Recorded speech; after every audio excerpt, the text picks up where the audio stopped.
are now rocking with the best. Malik Davis, your financial credit guru, the hit maker, the score. Malik D, your financial credit guru, the hit maker, the score, Fox Soul's #1 financial literacy podcast. Today I have my co-host here, Mr. Dan Green, tax accountant / economist. And today we have our very special guest, Miss Tavonia Evans, the crypto queen. Miss Evans, how you doing? I'm wonderful. Perfect. I'm just going to go ahead and get straight into it. How did you even begin to get into the cryptocurrency space, and why? Well, I've been in the technology space for about 25 years. And back in about 2010, 2011, a good friend of mine in the tech space came to me with Bitcoin. And he said, you need to do this. But he didn't explain what Bitcoin was. So I kind of pushed it a little to the side. If he had told me it was money, I would have jumped on it. Right. But, gave me a wallet.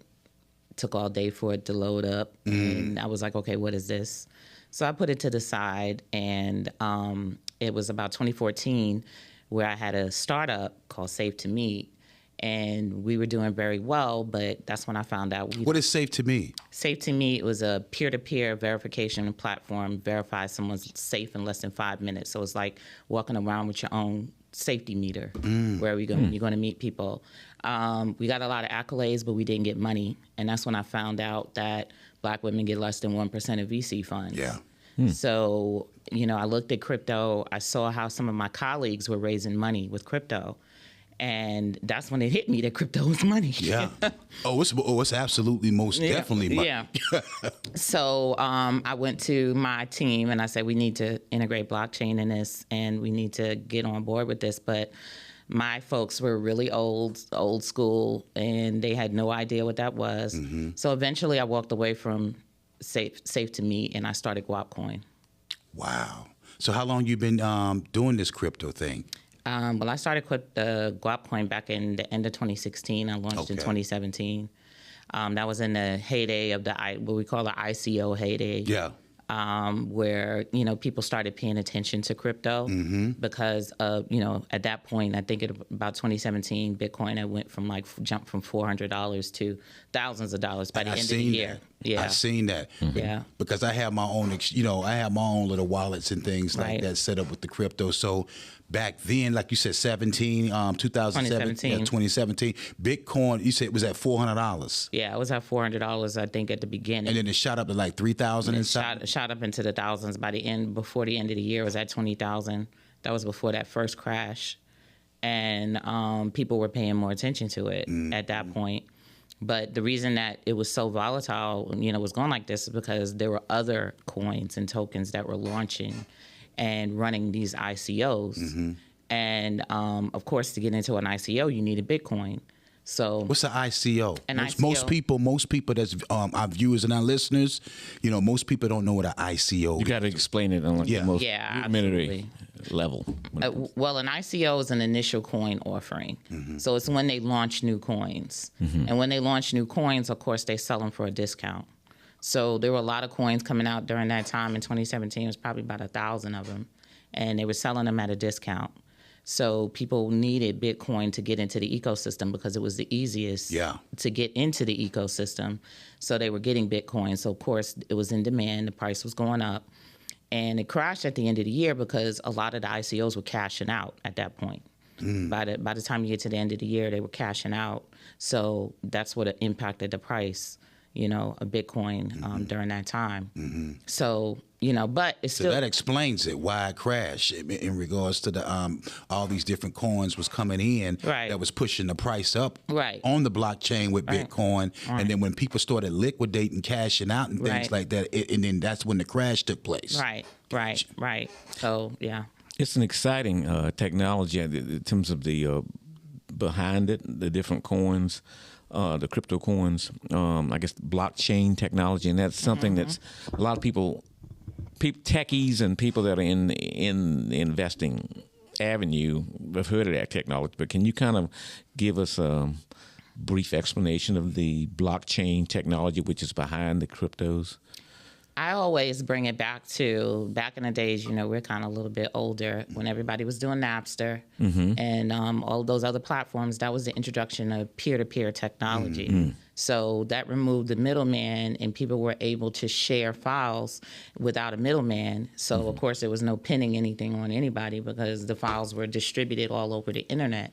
So that is the best way to describe blockchain, is that this is a platform that's distributed all over the internet. It's pseudo-anonymous, and it allows you to do peer-to-peer transactions. So it removes the middleman. It's not like cryptocurrency hasn't been experimented in back in the 90s and et cetera, except that back then you have a company that is putting it out. And the difference with decentralized is this is for the people. This is a community that is putting it out. So there's no company that can come in and pull the plug on this project. And the government can't come. The governments can't come in. Well, that's what you think, but I beg to differ on that. Yeah, me too. I beg to differ on that, but again, it still gives the people something to work with that they can come on equal grounds in a trustless system. But they're changing up the system so much right now with all this market manipulation. That's been there. Yeah, but it's getting even worse now. No, you just know about it now. Wow. Because every time you turn around, you're dealing with these different exchanges. You dealing with these. To be honest with you, Miss Evans, I call it a heist. I mean, every time you turn around, you got these exchanges and you got these cryptos that are getting liquidated. It's basically like a Ponzi scheme that took place with FTX. Yeah, well, the exchanges, people don't know, the average person doesn't know how an exchange works. And they don't understand that the market is made behind the scenes of an exchange, right? So they think that the people are impacting the price of the crypto when it's not. It's the whales. And the whales consist of these hedge funds and things. Right, these are the big investors that come in, and the government too.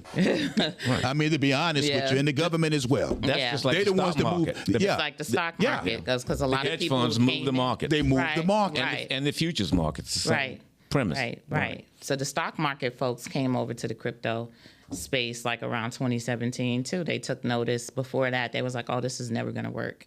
This is not, this is not going to last or whatever." So you saw a lot of crypto babies turned into pros by 2018. And they're using this as their segue from the traditional markets into the crypto markets. Wow, that makes a lot of sense. Yeah. I mean, now we know from your experience as far as what we have. The information that we have received on you, and we glad to have you to be a part of the School of Financial Literacy podcast today. But you also have your own blockchain out there as well too. Break that down to us and let us know, and let my viewers and listeners know how this blockchain that you have with the cryptocurrencies can benefit them. Well, to be totally honest, I don't trust Bitcoin. Why? Because, first of all, it's a pseudo-anonymous creator. I feel that Black people need transparency. Okay. So they need to be able to see the people that created this blockchain so that they can really feel a part of the community and really work it. Right now, all they're seeing is a bunch of white guys. Exactly. Pushing this thing, talking about this is the best thing since sliced bread. How? Because it's the same faces. So again, I love the technology, but I never trusted who may be behind that technology. Exactly. So I knew that we would need our own blockchain, and we would need something more transparent. We definitely need transparent founders. Yeah. You need to be able to, dig into whomever, and I'm all out there on the internet. So, I knew that we would need that. See, we have different use cases for blockchain, whereas a lot of other people, they have that anonymity. They want to stay anonymous. We don't, that's not our use case. Our use case is to be able to build trust, because we've circulated money so much in our community. Anonymity doesn't work for us. We need to have a system of trust. We need transparency. We need transparency. So we need the total opposite. So when you have events that happen in the community and everybody wants to give money, and people have thrown money into the hole and not knowing where that money is gone, well, blockchain can eliminate that. So that's what we need in our community to build a functional financial system that we can trust.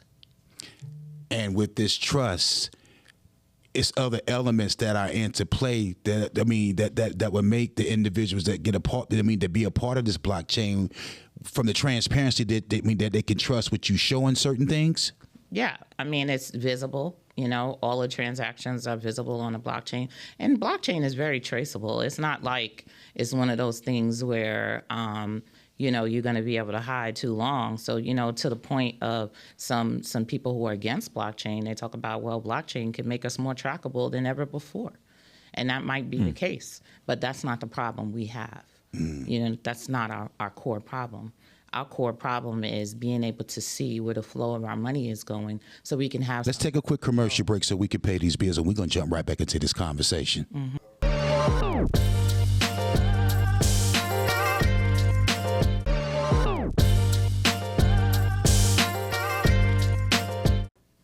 Malik D, welcome back to the School Financial Literacy Podcast with Fox Soul. Miss Evans over here, the crypto queen. Let's get back and let's start off from the core problem. Well, for the, you know, all my life we've been talking about the black dollar. You know, I come from a very, I guess, black conscious family. We've been talking about supporting black-owned businesses, et cetera. However, we don't have the data behind it. You know, so if you talk about you want to support businesses, how are you benchmarking how successful you are with that initiative? Well, it's a big black hole, you know? So what blockchain does is allows us to be able to peer into our spending and control our spending a little bit more. I'm not necessarily a buy black person, I'm a spend black person. What do you mean? Well, I see the power in going to a company like Walmart or something like that. They accept Guapcoin, and we're spending with our culture. We're spending with our, you know, so we're like a stakeholder. So we have the data behind it that shows how much we've actually impacted this company. There have been many companies that have denied the impact of our social capital. So with blockchain, there's no denial of the impact of our social capital because you can see it right there. You can track it easily. You can track it, right. So we wanted to turn around and say, hey, you know, these companies are not doing for the community like we like them to do. Let's pull back our money and let's funnel it over somewhere else, you know, and that's something that could be done with blockchain. Do you think it's a wealth transfer that's taking place within the cryptocurrency space right now? I think it was meant to be. You know, on some levels, I think in the whole entire world, is obviously we have billionaires that are losing billions every day. Are they really losing billions? Oh, yeah, they are. But that money has to go somewhere. So it doesn't vanish. It doesn't. Exactly. It doesn't. But people have to step up for it, you know, and create the ecosystem so that money could flow into that ecosystem. And crypto is a great ecosystem for money to flow into and become a currency. I'm talking about with the black and brown community, with our black and brown community investing into crypto and investing into these blockchains. A lot of them come over to make these investments and don't really know what it is that they're investing into that's causing them to lose their whole shirt and put them in a position where it's depleting all their resources because they don't have the proper education with these cryptocurrencies and with these blockchains to understand exactly what they're investing into. Can you break that down to me as far as do you actually teach our black and brown community how to properly get into this cryptocurrency space and dealing with the blockchain? Oh, absolutely. I've been teaching for a long time. Okay. Definitely. I mean, the whole crux of the matter is, and even in terms of the education, and the education part is super important. Really, really, really important because the problem with us is we get on things when they're popular. Exactly. So we chase when it's running at the top. Right. You don't We get in late in the game. and then we get out before it has a chance to do anything for us of value, you know. And I think that crypto is an experiment in values because it really highlights the values of people, you know. And I happen to want to take a gamble on the values of black people. You know, I think that we have some strong values. It's going to take a little bit of time. I feel we're more conservative. Not a little bit of time, a lot of time. I feel we're more conservative, but we're finally at the point where you really got to make a choice. You know, we're at the possible end of a financial system and the beginning of a new. Absolutely. And I think the new system now is coming in from the government and now implementing these CBDCs, central bank digital currencies, correct? Absolutely. Can you break that down to our viewers and listeners so they can understand exactly what CBDCs are? Well, they've been experimenting with the digital dollar for a couple of years now. It's not nothing new. I got a call 2 years ago. Really? My opinions on it and how it would affect the Black community. You know, how would we be able to actually, you know, assimilate that, you know? And of course, I felt like we assimilate everything. We take everything viral, you know? So you already know that we don't have a problem with it. But my problem is how you truly benefit. You know, you could either get the crypto or you can get the food stamps. And I think at this point, we're going to get the food stamps. I don't want no food stamps. I want some money. I want that crypto. Right. Well, we're in terms of a segment of the we're big consumers Right. rather than investors. Right. We're big mass consumers, and we have been Right. for decades. But that can be powerful. Being a consumer can be powerful, especially when you have data, you know, which is another currency. Right. You And know? yes, if you look at it that way, you're right. It can be powerful. I don't, you know, I once say that we need to stop being consumers. I think we need to own our consumption, you know, and we need to be able to feel empowered enough to switch it up when we need to or change it up and know that we really are powerful. Our spending is powerful, and blockchain can do that. But a majority of our Black and brown community don't think that way, though. Well, yeah, I think that social media is helping us to see how powerful we are. Knowledge is the key in educate, like what you're trying to do. Yeah. Educate the community. Yeah, and the fact that you now have somebody who has this social capital of 1 million followers, and they're taking and monetizing that, and they're getting advertising dollars and stuff like that. So it's making wealth in places that never existed for us before. So we are becoming aware of how powerful data is, you know, and just individuals, because these social media followers, this is not quote unquote currency. Yeah. But it can be converted. It is data. Yeah, it's data, and it can be converted into currency. You know, that's what social media did, is sold bodies for money. In this current state that we are in right now, of course, you and I, Dan, we've been talking about this FTX cryptocurrency heist and things like that. It's pretty much got a bad taste in a lot of people's mouths, and a lot of individuals is running away from crypto. And me personally, I think that was designed and set up to be that way, to run people out of the market, especially the masses, the retail people. When I say masses and retail, I'm talking about the people that's on the lower totem pole. I'm not talking about the individuals that, like you said, that's dealing with the whales or dealing with these hedge funds and, you know, the government and things like that. They don't really want us in this crypto space anyway. Well, my personal opinion. Well, it's like gentrification of money. They're driving the price down so they could swoop in and get more and just create this cycle where they're having a lion's share of this crypto. So these hedge funds, all these funds, they're coming in buying crypto, and they're not hiding it. They'll go on Twitter and say, we just purchased, you know, $1 billion in this, or whatever the case may be. But is that true when they're, because why would someone announce what they're buying and what they're purchasing and what they're buying into and purchasing?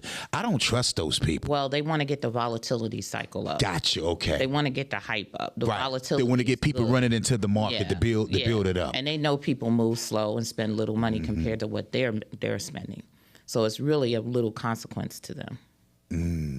So their whole thing is to make sure they drive the people into the coins or whatever it is that they're talking about with the cryptos. Okay, such and such has bought $1 billion worth of this coin right here. You guys better get in because this coin is getting ready to take off. Yeah, exactly. Yeah, like you said, the big hedge funds move the market. I mean, they do, because they have the capital, the banks and the hedge funds. But then you got the middle class, but then you got the people on the lower totem pole, the retail people that lose their shirts. They're not really gaining anything the way these hedge funds gain or whatever when they putting these coins out like that. You got all these people that's running to the hype, throwing their money over here into these cryptocurrencies, into certain coins, not even knowing what the technology behind these coins really do. And then what they do is they push them, they run them in, then they snatch the liquidity out of the cryptocurrency, and then the market drops and it falls, and sometimes people can't even check out to even get their earnings or what they invested into this cryptocurrency out, because they end up blocking up and locking up the exchanges where you can't take your money out. Yeah, our folks need to understand that this is an opportunity to capitalize on our own social capital. Okay. Right? This is they need to understand the long-term game. The long-term game is being able to invest your social capital into an instrument that you can use in your communities, and this is money. They don't understand money. They don't understand how money is created. You know, I remember when I first started Guapcoin, I got a whole bunch of people coming at me saying, oh, you know, this is really illegal. You can't create money. I'm like, yes, you can. You just can't copy the dollar. Right. They don't understand the difference. You can't counterfeit the dollar, but you can. And the name of your coin is called, the blockchain is called Guapcoin. Guapcoin. Yes. Yeah. What are you, in terms of the government's getting involved in creating these fiat digital currencies relative to what you're trying to do and what others are doing, with Bitcoin and all these other coins? What do you, in terms of, you think there's going to be some type of, not a war, but a battle of interests in terms of what you guys are creating and then what the governments are creating with the fiat? Well, there's already a money war going on. I think that's a little consequence. I mean, I talk to people in the crypto industry all the time, and I'm like, you just didn't expect this? Like, why would you not expect that the government... Let's take a quick commercial break. We're going to jump right back into this.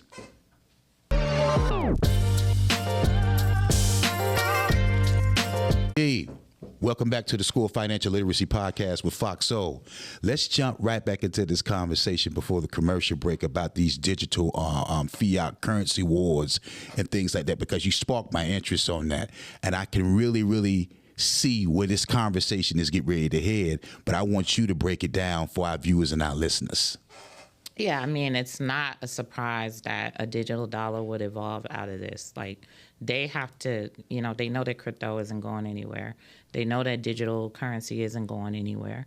So they got to figure out how they can leverage it and fit in. I mean, it is what it is. So I'm not up in arms about it. I mean, how can you be up in arms on something that is obvious? It's obvious. So all you have to do is prepare.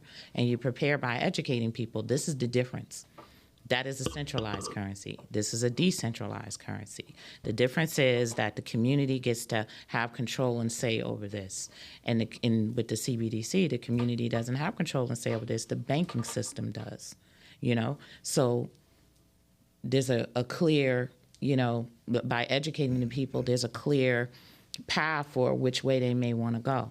So you would allay their fears by educating them and telling them the strength of having a community digital currency relative to a fiat government currency. Right. And it's not to say that you ain't going to use the fiat government currency, but, why not take a risk on having your own? Like I said, we keep talking about the black dollar. We've been talking about it for decades and really don't have a black dollar. So what happens when we have a black dollar? That's what It's been figurative in the past. Now it can be literal. Yeah, now it can be literal. Yeah. I would like to see that.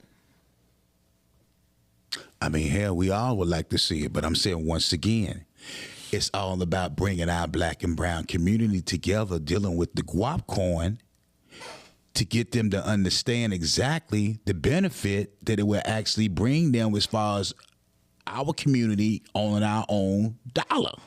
Yeah, I think the big problem is we have a lot of talking heads that have come in and diverted people away to Bitcoin. Mm-hmm. So you need Bitcoin. And Ethereum too. Ethereum as well. Yeah, so you don't need that. You need this, pay attention to this. We've had a lot of talking heads. But one of the things I've noticed over the last year or two is that a lot of the talking heads have been in trouble going these different routes. You know what I mean? So I kind of feel like God or whoever steps in and just slaps them a little bit, and then they're like, okay, you know what? Because even I was listening to Mayweather, and he was at a big. They use a lot of these influencers. That's what they're doing. Yeah. They're using a lot of these influencers. Kim Kardashian was an influencer. You got all these different cryptocurrency influencers that don't know nothing about the currency and don't know nothing about the what it is that the technology behind the technology behind it or the blockchain. They have gotten paid by these big hedge funds and by these big institutions to use their influence to promote these coins. And like you just stated, a lot of them are now getting in trouble, but I don't think, I mean, they have to show it on the world stage. They have to show it on the media that Kim Kardashian is now in trouble for promoting this particular type of crypto, but she was used as an influential puppet. Right. She's not going to get in no trouble behind that because they used her. Yeah. Then you got BitBoy over here on the YouTube, one of the biggest YouTube influencers that's misguiding and misleading people, talking about Celsius, Solana, you know, talking about these different coins to invest in. And look at all these different type of cryptocurrency coins that these influencers on YouTubers and these celebrities that they use to promote this, and then end up snatching the wealth and snatching the rug out from up under these individuals, and these individuals never see a day in jail. Yeah, well, you know what? Mayweather made a good point. He got booed for it at the Bitcoin conference in Miami about a year ago. And he said, what if it's not Bitcoin? What if it's something else, right? And they booed him in the stage. They're like, oh, no, you're supposed to be pushing Bitcoin. And he was like, no, it could be anything. It could be another coin that comes up and rises up, you know? So, again, I do see some awakening occurring, but it's interesting how you come up against what we call the Bitcoin maximalists, who remind me of white supremacists. They always remind me of white supremacists. They're telling you what you can and cannot do and what you can and cannot say, and you're stupid for thinking anything otherwise. So, you know, I've been shocked over the last few years how people have been taking that. Like, really? Like, you're going to take that? You know what I mean? Like, do you realize what they just told you? You know, so I think people will wake up. You think so? Oh, absolutely, because we don't like to we don't like to be sunned, is what I used to call them. Well, I mean, I hear you, and I respect what you're saying, and I agree with the statement that Dan just made. Do you think so? When you, I mean, and I'm not trying to discredit my black and brown community, anything like that, but I know when it comes down. Now, a lot of these millennials might get it. I understand. A lot of these millennials, they get it. But people, you know, our age, you know, what is it, Gen Zs? Gen Zs. Believe it or not, women they programmed. Women are getting it. They are. You know, the majority of our users in Guapcoin, our community, is women. Really? Yeah. Absolutely. We have something called master nodes, where you have a node where it processes transactions. And typically, none of us have been in the master node game, but we onboarded lots of people in the master node game. And about 65 to 70% of our master nodes are owned by women. Now that's fascinating. Yeah. What does this Guapcoin really do? What's this? Break that down, because I want my viewers and listeners to really understand your blockchain technology with this Guapcoin. And I understand you said it's a community coin where a lot of individuals in our community can come together to get invested into this blockchain and into this coin to now generate the type of wealth that they're really looking for, as far as the transparency that comes with the Guapcoin. Right. What does this Guapcoin really do? Well, what use case does it have? Well, we started out as a layer 1, which is a financial layer, simply as a currency, so we can do our transactions, borderless transactions, etc. We want to move on to becoming a layer 2, but that doesn't happen until you build a community and you bring in capital. Guapcoin is one of the few cryptocurrencies that has been totally organic. We don't get no funding. We didn't get no large investment.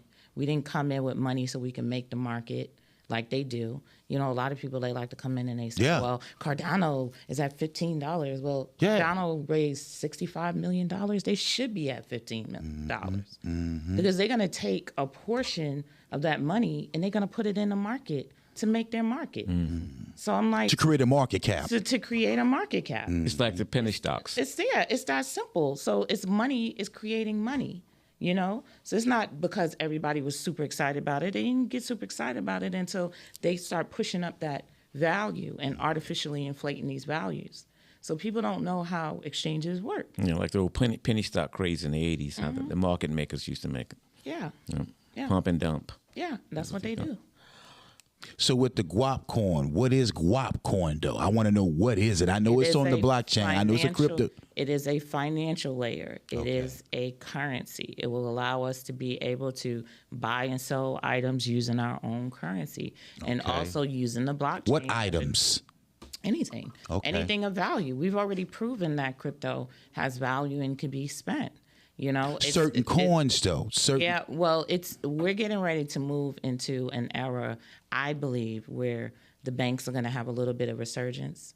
And I'm actually the founder of a bank as well, so I'm launching in January, which will be a crypto bank. Really? It will have regular accounts and crypto accounts. But the whole idea. So you actually going to have you actually going to be the bank, the crypto bank. Actually, the bank. Yeah, I'm founding a bank. And people are like, well, why would you jump to decentralized? You'd be like an internet-based bank type. Yes, a neobank. So people are like, why would you jump from decentralized to centralized? Because all our people are centralized. You can't be like Harriet Tubman and not get the people off the plantation. You have to bring this to where the people are. Not bring the people to where it is. It's very complicated in that way. There was a study that said over half of Americans said that if they could get their crypto and manage their crypto in their bank account, they would. I can agree with that 1,000%. I mean, that makes a lot of sense to control your own money, to control your own bank, to control your own assets. Right. And then you have... Not using theirs. Right. And now you have regulation. I'm not against regulation. Obviously, with these crooks out here, we need regulation. They stealing out here in a major way. I'm against regulation. A lot of people starting to scream for regulations now. Yeah, I mean, I've always known we need some kind of regulation, a regulatory structure, which is why I go to DC and help to do that. So we need a regulation. Oh, you actually go to DC to try to get these regulatory clarity and regulations and things like that. Yeah, absolutely. And I'm running for Congress in 2024. Wow. On a crypto platform. So I'm not afraid of regulation, you know? Let's take a quick commercial break so we can pay these bills. We're going to jump right back into this.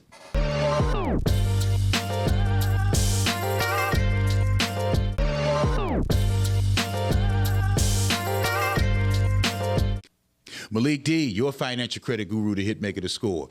Let's jump back into this conversation. And you sparked my interest, Ms. Evans, when you stated that you get ready to run for Congress in 2024. And what prompted you to run for Congress in D.C. in 2024? Well, I spent a lot of time in D.C. I'm a part of something called Women of Color in Blockchain and Policy out of D.C., and we actually just came back last week.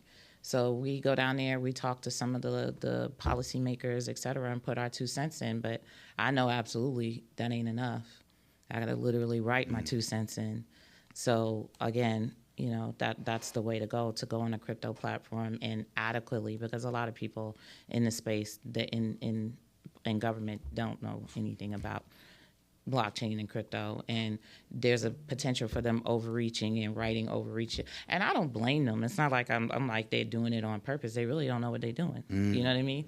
So somebody has to be there to educate them. I totally agree, because there's a lot of people in Congress that probably shouldn't be in Congress. Right. They don't know anything about anything. Yeah, absolutely. So I think that the tide is changing, and there needs to be people that really know about this and the future of money to participate adequately in the process. Now, you did mention that you just came back from D.C. and you are on that board down in D.C. to talk about regulatory clarity and getting regulations for cryptocurrency. What's some of the conversations, if you can speak about that? Because I am deeply invested into cryptocurrency, and my co-host is deeply invested into cryptocurrency, and we're watching and we're seeing the type of market manipulation. We're watching and we're seeing all the thievery and all the stealing going on, and snatching the wealth away from our people. Our communities. So when you talk about regulatory clarity, when you're talking about bringing in regulations on cryptocurrency, what are some of the conversations that have been had to make sure that the right regulatory clarity and the regulations are put properly into play? Well, first of all, we have to decide which agency should be regulating crypto. I heard that. So there is the talk between the CFTC and the SEC. and of course the crypto warriors were like, oh no, not the SEC. Because you got the SEC. What's the guy's Because name? it's not a security. They don't say it's not a security. It's a commodity, more like a commodity. What's the guy's name that runs the head of the SEC? Jeez, I forget his I can't remember his name, but he don't know what he's doing. Yeah, but and at the same time too, he's down with the Sam guy from the FTX. He got his palms greased. Yep, all of them. They're buddies. Rolled together Through his family. Yeah, but we had some good things that I really was behind, like Hester Pierce. She's nicknamed Crypto Mom, and she had proposed a couple of years ago that there be a safe harbor for projects. So any project that comes out in crypto is going to start out centralized, right? But your goal is to decentralize. Your goal is to move towards decentralization. So how long is that going to take? And who are you going to talk to while you're going through the process? So that was one of the things I was really behind, because it makes sense that we need to figure out how are we going to go through this process of decentralizing, and how much time do we have to do so? Those types of things. But the idea that they also talked about creating another regulatory agency that would regulate crypto, like a combination between the CFTC and the SEC. So these are the conversations that are taking place. And it could be a really bad thing if it becomes the SEC that regulates crypto, because, again, the SEC largely deals with securities and accredited investors and stuff like that. Well, what about the people who are not accredited investors, but they can benefit from this, like our folks, right? Right. Most people aren't going to be accredited. Right. They're not going to be accredited investor. And, so we don't want people coming around guarding the community and saying, no, you can't get involved in this because this, may be X, Y, Z. It's not fair. And of course it keeps us from being able to. But that's what they're doing right now. They're running the retail people, the masses out. We don't even want you in this market. Right. And we're going to hype you up to make you run to it. Right. So eventually we can snatch your wealth away from you so you can't get back into the market. Right. And we also don't want you turning around and using this as a potential competitor to the dollar neither. So. Because, again, we're the ones that spend the most dollars, right? So what if we're spending our crypto dollars versus the dollars? Wow. Makes you less dependent to own Uncle Sam. Right. Makes you more universal. Gives you more autonomy. More global. You can do global business. There's no borders in the business that you can do. Kind of gets them off the plantation a little bit. Right, exactly. And it also brings those numbers together. So whereas now you're seeing we're a minority, but our money is now the majority. Now what you going to do? Right. But they always got a way. They always come up with a way to keep our people out. They always come up with a way to keep our people out. Well, I see these collapses as signs that paradigm can change. Like, these are signs to me that paradigm is changing. I needed to see these collapses because I knew all of this was going on behind the scenes anyway. And they pretty much did these collapses almost back to back. They started with Terra Luna first, then they started with Celsius, and then they came out with the Shibata Bang, which is the FTX heist collapse, which is one of the biggest ones. They said bigger than Bernie Madoff. I think that the Terra Luna wasn't necessarily a it was a liquidation. A liquidation happened, but I don't think it was an orchestrated, quote unquote, attack on the system. What you have is the Asian market is very, very, very influential in the crypto space. Okay. And they invest like nobody's business. You know what I mean? Like they take their investment dollars and move from one project to the next, to the next, to the next. And I think that, without the oversight of what was going on, and even just the pure algorithm, you're mixing a stable coin with a decentralized crypto, bad business right there, because the people who are doing this token, they can't be the people that are issuing this stable coin, So I think it's stable coins that pose the biggest threat to the whole entire market. And that's really what it's been. Like, it's been these stablecoins, because even FTX, right, launched their own, their own token. So I think that if we stick to the decentralized plan, it makes it almost impossible to do that, because decentralization is you're not printing money. Right. You know what I mean? It's digits on the screen. Right. You're not printing money. Money is being either it's being generated with scarcity, it's being mined, it's being staked. There are different factors that have to go, in creating decentralized money. No one can just push a button and then mint 1 million tokens. You know what I mean? So it's like a finite. Right, supply. right. The finite supply. Right, finance supply. And that's why they're running a lot of people out of the market too, so they can lose all, like Ken. You got a cryptocurrency out there named Ken, and that was a part of FTX when everybody was running over there, putting all their different coins over there on dealing with FTX on the what was it, Binance Exchange? I mean, where they wasn't Binance involved in that? No, Binance was, I believe, an early investor in FTX. But that gave them the power to pull the plug back on there. And a lot of people, they get on me on Twitter because I actually am a little bit of a fan of Binance. Oh, really? Yeah, absolutely. Because again, I look at it like this: you have an exchange. What type of risk are you willing to take? Like, how are you willing to cover risk? Do you set aside an insurance fund to cover some major catastrophe? Only exchange I've seen do that is Binance. Wow. Like, so they have literally, the funds like over there. He comes up and says, "Hey, we're gonna have a transparent vault, or we're gonna have this, or we're gonna have that." So to me, that's a real business. Thinking of the future. These other exchanges have been, let's ride it till the wheels fall off. What do you think about Coinbase? That's another exchange. Do you think comment. No, but I'm saying, do you think Coinbase might be the next FTX? Coinbase don't like black folks. I know they don't, because they plug up your money and come up with all these. Not even that a lot of black people left Coinbase. A lot of my colleagues. My currencies. Yeah. Cryptos too. Yeah, a lot of my colleagues left Coinbase. That's what I use. Well, I took a lot of my my cryptos up off of Coinbase, and I got it in my private wallet. Yeah. They. Because the reason why I did that is because when certain coins is running on Coinbase, they come up with this. So we have a planned maintenance that we're going to do where you can't go onto an exchange to take your money off the exchange. Yeah. When the coin starts to run, they don't want you coming in taking your earnings or your gains off of their exchange while the coin. I mean, that's the purpose why I'm invested into crypto. Yeah. Is this still the largest?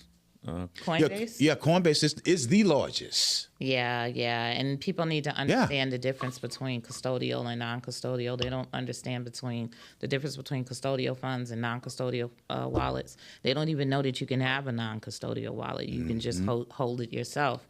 That's what I have. Why don't you explain that? Well, a non-custodial wallet is going to be a wallet that you have the keys. This is your wallet. You could take your funds anywhere you want to do. If you want to tattoo your private key on your arm and go somewhere else and come totally offline. Let's take a quick commercial break, and we're going to jump right back into this because I like to know about that. It's very important.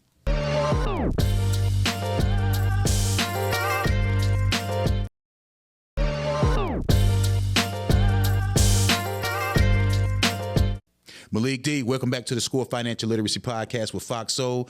Let's jump back into the custodian and the non-custodian conversation that we was having pertaining to this conversation. Yeah, absolutely. Custodials is again, they're holding your crypto in custody. So typically you don't have your keys. You have to get permission to withdraw your funds. And that could be stopped and disrupted whenever they need to. Like I was saying before, how Coinbase does. They come up with these planned maintenances or whatever. Once these certain type of coins starts to move up, they don't want you to jump in here and start pulling out your profits. Right. But there's non-custodial wallets of all sorts where you can hold your own keys, hold your own coins, and no one can stop you from moving your money around. How about it's a ledger called Nano X or something like that? Yeah, those ledgers typically are non-custodial. How about trust wallets? Because you control your own the trust wallets where you control your own private keys and everything. So you should pretty much suggesting to individuals that's watching the School of Financial Literacy podcast, if they're thinking about getting into crypto, especially coming over your way, dealing with the Guapcoin. First of all, how are my viewers and listeners able to get in contact with you pertaining to the Guapcoin, with this Guapcoin community where you now moving into space now when you get ready to push this bank situation?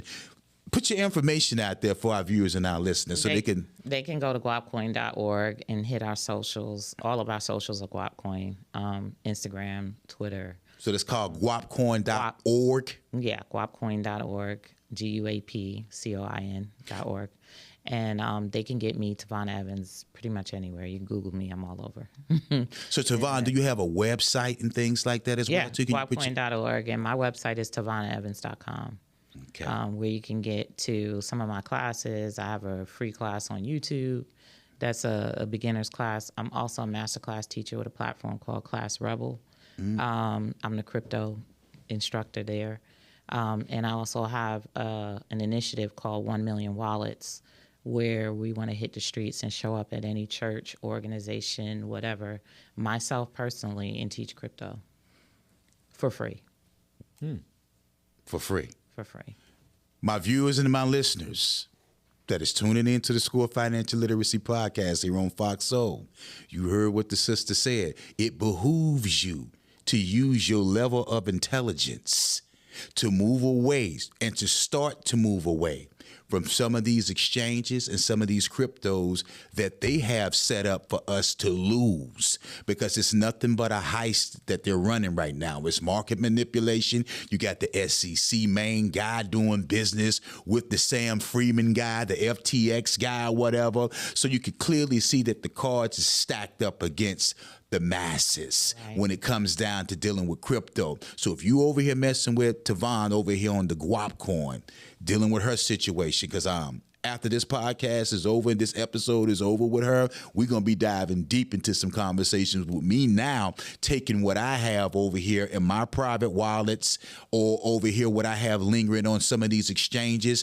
and start converting it over here to the Guap situation. So you guys better use your level of intelligence, Dad. I advise you, as we talk, to start, thinking on that type of level too. And let's see what this sister really has to offer over here, especially with her now being able to be in a position to have this bank situation going on now. Now, is this bank situation that you looking to start up with creating your own bank and things like that? The name of the bank is Cowrie. What is it? Cowrie. Is it FDIC insured and all that? Yeah. I mean, break it down to us, because our viewers and our listeners like to know this type of stuff if they're looking to come over your way. Yes, we are a neo bank, and your funds are FDIC insured. We have personal, business, and family accounts, and then also crypto wallets within the same dashboard. We're a fintech. Oh, fintech. Got you. We're a fintech. Dan, you're pretty familiar with that. Yeah. Mm-hmm. Financial technology. Yeah. Mm-hmm. So it's mainly dealing with all the digital currencies and digital money and things like that. Right. Dealing with this, instead of dealing with these CBDCs. Right, and it was dealing with money in general. You'll be offering traditional banking. Traditional banking, but also crypto. Your ability to be able to get your crypto from within your interface, and then you can take and convert your crypto over to your debit card if you need to spend it or whatever the case may be. So yeah. Currently, right now with this Guapcoin, what is the price? Where's the price at right now dealing with your Guapcoin? We're currently around about a penny, but when we've had our heydays in 2018, we reached a height of about $4.50. Really? Yeah. So it's all about, again, because we're organic and it's not we're dumping money into the market. We really do need the people to show up to get there, to inject some value into this so that we can use this as a currency. Do you have white paper on this currency? Yeah, we do. But we have a very basic white paper because we're not pushing the technology to the average normal person. We're pushing the utility of being able to use this as a currency. We also have, merchant platforms that other people have created and stuff like that. You might want to explain what a white paper is. In terms of explain what a white paper is. I know what it is. You know what it is, but our viewers and listeners might not know. In the past, white papers have been like technical documents on software, et cetera, but they've evolved into being a whole entire mission of something.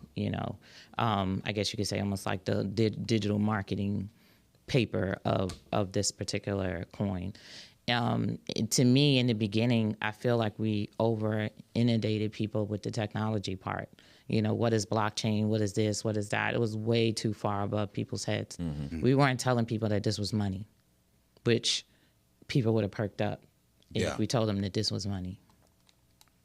Yeah. Now, do we have to worry about this particular? I mean, because a lot of people, they do create their own coins. They do create their own communities with their coins? Well, let's change that. I didn't create my coin. Okay. It's our coin. Okay. So let's change the community. that part. Community. Let's change that part. I don't have carte blanche control over this. We have a community, and we need more people in the community so that they can do things like vote.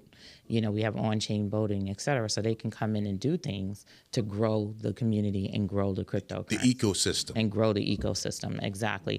I built things to make it more accessible, to make it easier, but to honestly tell you the truth, I want to be the one to not have to do all of that. You know what I mean? I can stick with teaching and stuff like that, but it'd be great if we have people that come in and build like they're supposed to on top of the chain. So with this Guapcoin that the community has built, you don't have to worry about these, like the SEC and all them coming in because trying to take this off of exchanges, because that's what they're trying to do. Yeah, but I've sat right there on CNN. I try to sit with the SEC as often as possible. Honestly, you're going to see me with them right alongside them, because people need to know what decentralized is. You just and said you was on CNN with this? Yes, I've been on CNN, Bloomberg, lots of different places. But yeah, they need to know what decentralized is, so they're not afraid, because you got centralized tokens that, yes, people push a button and they got 10 million tokens. They never emit any new tokens, and they have control over the token supply, which is centralized. So that's why there's a whole battle between, that other one, XRP. XRP, Ripple, XRP. But I believe that SEC and Ripple and all of them, they playing hand in hand. I believe that too. You know what I'm saying? They playing right with each other. They playing, and they playing with the retail people and the masses' minds out here. Thank you. SEC and Ripple, they all on the same wave. Thank you. Because the truth of the matter is, if they were deemed a security, they'd be okay with that. Just like Bitcoin was deemed as a commodity. Yeah, but the thing in the matter is, the problem that they have is that we don't have security exchanges yet. We don't have a trading interface for securities like that and tokens. So that's the only thing people are concerned about. Once they start putting up trading interfaces for trading securities, they're all with it. It's just so much going on out here in this crypto space. And like I said, with you in this Guapcoin, we're going to wrap this up, and we're going to get you back on as a guest very, very soon. Malik D, your financial credit guru, the hitmaker, the school.